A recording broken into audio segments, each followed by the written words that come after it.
it's just so trash. Making an early morning video. Anyway, today is a collab with Sandra from Lost in Laughter, and it is the pros and cons of homeschooling. Now, there are cons, and if any mom says there's no cons to homeschooling, liar. Well, maybe not liar. Maybe they're still in honeymoon phase. It's possible. So, I will tell you that, like, currently I'm suffering with some cons. Like, I just want a break. But most of that doesn't actually come from homeschool. It comes from the fact that my husband's working so much. But, now the pros and cons of homeschooling. Pro number one, I don't have to get my crew up to catch the bus. That was the first thing. I was making my coffee. I was like, oh, those poor moms who have to have everybody ready to catch the bus. We've done it in the past because we had a time where we went to school. Man, I can't even begin to tell you. I can't even fathom it. When that's not your life that you have to do, that's a hard one to imagine doing. So, my cons are, there are days you kind of just want to send them to school. You don't want to send them to school for a better education. You don't want to send them to school so you can do anything really great, or, you know, that they're going to go get something better. You just kind of want a babysitter for a day. Now, do you want that every day? No. Do you want that maybe once a month? Yeah. Can you, you know, so it kind of gets to be catch-22. You are with your kids all the time. But on the plus side of that, you are with your kids all the time. And the folks that want to believe that quality time doesn't require quantity, I don't agree. I just don't agree. I can't see it. I've not experienced it to be that way. I have found that quantity creates quality time. You know, because we like to tell ourselves anything we can to make ourselves feel better in our situation. And I know too many times there's been, hold on, let me, given a cheese stick, that will say things that we want to hear to agree with the agenda we want to do. And in my personal experience with that, I have to have quantity to have quality. And the cool part is, I know what's being told to my kids. You know, I run into a lot of friends that send their kids to school, and oh, their kid turns 10 and they don't listen. And I'm like, but do you realize there's a confusion of authority when they're going to school? And in the school system, the teachers are authority, and you know, the principal's their authority, and then you come home and you're supposed to be their authority, and they don't see you as their authority. They see you as, you know, I don't know what they see you as. They see you as this redefined parent. And I know I'm more than certain I'm going to get hate mail on my poor mamas who send their kids to public school who are just like, trash, you don't know. And I'm like, this is my opinion. And I know I'm stepping on toes. I get it. And it's an uncomfortable opinion. But I just felt like the time, even as little guys, you like that they're little, even as little guys, when I sent them to school, the teacher became the supreme authority, and their mom and dad didn't. And it took some time when we pulled them out for them to kind of readjust to that. And I think as you get older, you're only fortifying that position, and that's where a lot of parents with their kids in the school system being busy, because I don't completely agree. Hold on. I don't know if a stay-at-home mom whose kids are in the public school would have that same situation, but I do know it occurred with me as a kid. I know a lot of kids that it's occurring with their parents, and I talk to their parents. And for me, it's like, my children have no confusion. Their mom and dad are their authority. Their mom and dad, you know, we're not fighting. Well, this is what the teacher told me, Mom, and you don't know. Ha, I'm the teacher. I do know. But there are days that you just want to have a break. I mean, for Mom, you need a break. The whole socialization's a joke. I know I'm supposed to stick to a pros and cons list. It's still early for me, and yesterday was a wash, so I couldn't video. Another con is, you know, they don't get socialized enough. I don't agree. I don't agree. You know what they don't get socialized with? They don't get socialized being stuck in a group of their same age, day in, day out, and learning how to ignore and learning how to, you know, deal with junk. But here's the thing, and here's the part that I've dealt with in the past is where in the world, after you graduate high school, are you in a group of people that are your age for 8 hours a day? It doesn't happen in the workplace. And I went to college. It didn't happen at college either. When I actually started community college, and in my classes, most of them were men in their 30s. And they weren't my age. You know, here I am, a young 18-year-old girl in here. And, you know, that kind of caused some conflict too. So, but that's another day. But, you know, after I left high school, I never once was with my own age group. Now, what I've found is that when we go out, most people consider my children to be very sociable children and very polite and respectful and enjoyable to converse with. And we don't have typical social outings. Now, we have twice a month we meet up with other homeschoolers, and we do no organized play. It is just straight out do whatever you guys want to do, because that's part of maturing and growing up, is learning how to entertain yourselves. It's not my job to entertain you. And having those kind of unstructured activities. But like another aspect, and my children do 4-H, so they're actively involved in kind of a group hierarchy, because you have officers and all that. And then they have Awanas, which is merit-based, and I don't know, they do a bunch of other stuff. So I don't know how to turn off the notifications on a video. So they do that. My son even got to the point last year, it started, maybe last year, he goes, when the old men start prayer breakfast, he gets one of his uncles in the church, I don't know, uncles, he gets one of them, and they will come and pick him up. Otherwise, he rides his bike, because we're only, you know, we're not that far from our church. He goes and he has prayer breakfast with the men.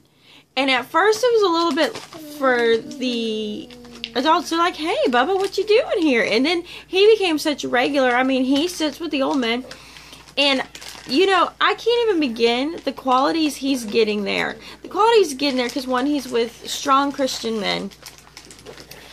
That he's there as his own being. He's not there as his daddy's shadow. He's not there in his sister's light. He is there as himself. And he gets to go and he gets to enjoy these men talk to him about their past experiences as a young man. You know, he gets this character training that's much bigger than just a youth pastor. It's, I mean, to me, I'm just like, it's awesome. You know, it's awesome, just the life experiences he gets to share. You know, they take him under his wing, and they are very wonderful, and sometimes he gets a little bit more than he needs. They tend to send him home with pastries, which isn't good for his mama. But I digress. The fun part is, he did this on his own. That was his dad's idea, like, hey, why don't you go? Because his dad can't go. And what it did was it encouraged the other homeschool boys that are in the church to begin participating also. And me and my husband are very big encouragers. You know, the generations are supposed to teach the generations that are, you know, you're supposed to have that mixing. And for us, and we know everybody that's in there because we're not a big church at all. For us, we look at it as, what an opportunity for that to take place and to have those generations mixed. So that's one of the cons to pros. One of the pros I really like And I mean, I have days, and I do suffer from days, I'm just like, I want to put my kids in a private school. I do. I wouldn't mind sending them off. I mean, I'd last a month. Nah, probably a week. I just want to send them off, drop them off, and let it be somebody else's responsibility. But I have a couple problems. I already have the curriculum picked out. I consider my curriculum pretty darn superior. I have another one I'd really like to do, but I can't implement it. So, I'm so thrilled with my own curriculum. You know, what am I going to do? Hey, you're a private school. Can you put my kids in a room and here's their curriculum and just make sure they get their work done? I'll be back to pick them up at 2. It doesn't work that way. And so I can't find anything that's comparable to what I already do, so I don't do it. I might need to look at maybe affording a substitute teacher. But the one problem I've run into is having somebody come in from the public school system, no naming names, and they automatically, you know, I'm just like, could you just be with the kids and let them get their work? Now, they're going to goof off because they're excited that, you know, you're here. This is something new. It became, I'm going to make your kids sit. And I was just like, no. I kind of needed to see you as a coach, not a teacher. I'm going to make you sit, disciplinarian. And so, and I'm just kind of like, if that's how you're going to interact with my kids, man, there's not a chance in this world I'm going to put them in public school to deal with that. If you're already agitated at the concept, and I know that's not everybody, but, you know, and that's the other part too, is there's a lot of people that go into the education system that don't really want to be there and they have no joy to be there. It is a job. Just that, a job, and in some ways they despise it. And there's a lot of times, and there's a lot of adults that consider children just these little children. And my concept is these are human beings just like me. They're just at a dependent stage, not an independent stage. And I want them to be respected as much as I expect to be personally respected. And so, and I expect them to be respectful just as I expect myself to be respectful to the best of our sinful abilities, our fleshly abilities. And it's just like, no thanks. Nope. I don't need your rotten day to be taken out on my kids, because if I was there, I would not tolerate that. So why would I have my children tolerate something I'm not going to tolerate? And that might be a bad attitude. And I'm going to tell you, if you leave me comments that are like, well, if you get a job, you have to deal with that too. No, I don't. Let me tell you, no, I don't. Because if you are a hard worker and you're willing to give it as though you're working for the Lord and not for that boss, anybody's going to want to hire you. And that job is just one of many you can have. And I mean, I'm not like going gets tough, get leaving out the door. I'm saying I'm not going to deal with abusive people. And I'm not going to have my children deal with abusive people.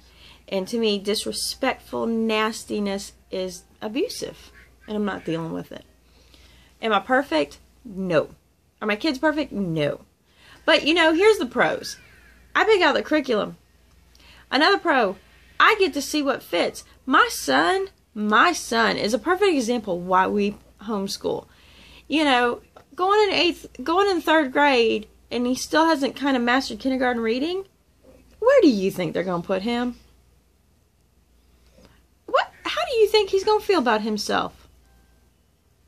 I mean, seriously, if they don't hold him back, throw him into a special ed class, you know, label him to some degree, so he never has an expectation of himself, where are they going to, you know, otherwise they're going to leave him in the classroom, and then it's going to be like, he's going to have this sense of, I can't do anything, I'm just dumb, I'm just da-da-da-da-da-da-da-da. Well, you know what? He's not learning at their, I don't know, on their path, the way they say that you have to learn at this. He's not that kid. My daughter, she's that kid, kind of, until you do math, and then she's just low on that. But he's not that kid. And with him not being that kid, he could have definitely just shut down before third grade, just shut down. But yet, we homeschooled. At the end of his third grade, he was at the end of a 4th grade reading level. So he jumped 4 grade levels in 1 year. Would not have happened in the public school. They wouldn't have had the time. They have too much to do. And I'm not saying that teachers are bad, because, man, teachers are awesome. But what the expectations on those teachers are making it almost impossible to do their job. And in the end, my son learned to read. And we sat and we talked to my daughter and him are sitting there, and we're discussing about who is a better student, who is a better, whatever. And my son's like, well, Katie is, because she learned to read, so quickly. And, it's taken me so long. I go, but here's what I want you to think about. Who persevered? Who is the stronger student? It is easy to be a student when things are easy for you. It is. It's like, oh, I come naturally to this. I can just do this. You don't have that much invested if it comes easy.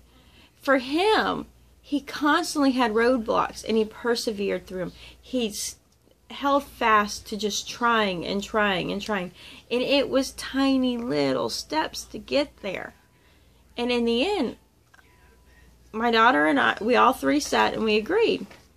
The person who was the better student was my son. Because my son didn't give up. My son didn't quit.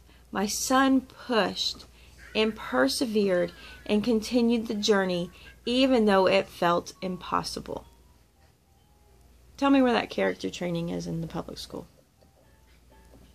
You don't get labeled that. You don't get labeled for persevering. You get labeled for, why didn't you get this done? Why didn't you pass this standardized test? Why didn't you do this? Why didn't you do that? No, man, in my house, and that's the thing, in my house, my children are learning through my example of character. I'm not trying to clean up and wash off what's been painted on them in the school system. It's off example of me. So let me tell you, Mama, you better have your heart checked. You better be where you're supposed to be, because you are their number one example. And if you don't like the things you do, you're not going to like what your children do, because they're going to do the things you do. So that's a pro and a con. The other pro part is, I don't have to live up to I don't have to live up to an outside agenda schedule. Just schedule. No propaganda, just schedule.